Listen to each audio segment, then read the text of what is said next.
Madame la Présidente, chers collègues. Libérer la commande publique sur l'alimentation, c'est le bon sens paysan. Le bon sens paysan. Et cette motion est une opportunité, suite logique d'ailleurs, du pacte alimentaire régional qui a été adopté en décembre 2022 et qui vise à relocaliser l'alimentation, assurer une juste rémunération des producteurs, respecter l'environnement et fournir des produits de qualité pour tous.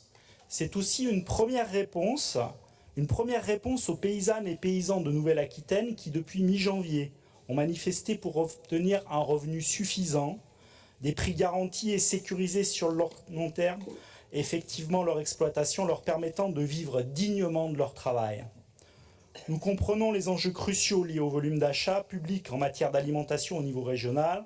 Nous comprenons l'importance de la commande publique pour soutenir économiquement la production agricole et la relocalisation des filières de transformation agroalimentaire.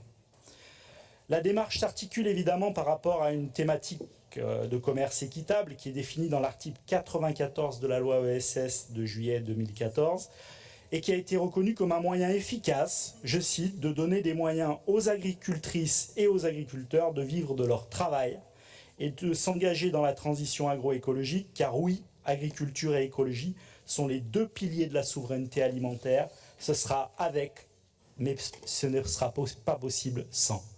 Et donc le Conseil régional de la Nouvelle-Aquitaine s'engage à intégrer un soutien au développement du commerce équitable où deux volets seront envisagés.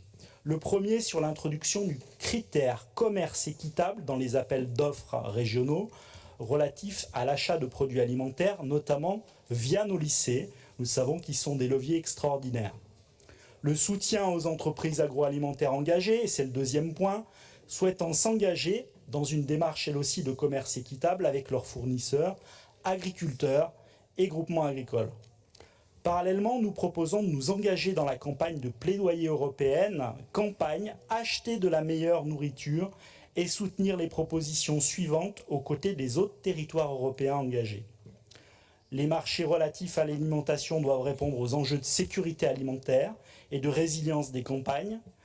Les acheteurs publics doivent être libres du choix de la procédure pour 50% du volume d'achat annuel, dès lors qu'ils s'appuient sur un diagnostic partenarial établissant les besoins des territoires. Nous soulignons l'importance de l'accès de tous à une alimentation durable et équilibrée, permettant une juste rémunération des producteurs comme un objectif fédérateur, de défendre le local, mais défendre le local pour le local, ça ne suffit pas. Il s'agit de promouvoir la contribution de l'alimentation à une stratégie de résilience territoriale globale au bénéfice de tous les citoyens des régions d'Europe et de tous les producteurs. Vous l'avez compris, les solutions ne sont pas dans le localisme, mais par des approches locales et territorialisées à l'échelle européenne. Ces propositions sont conformes aux principes fondamentaux d'ailleurs du marché intérieur, tel éclairé par la jurisprudence, notamment la notion d'offre économiquement la plus avantageuse, les principes de transparence et de publicité des procédures, ainsi que le principe de non-discrimination. En conclusion, la région Nouvelle-Aquitaine se positionne via cette motion comme un acteur déterminé à repenser la commande publique sur l'alimentation pour garantir des débouchés rémunérateurs aux productrices et aux producteurs régionaux.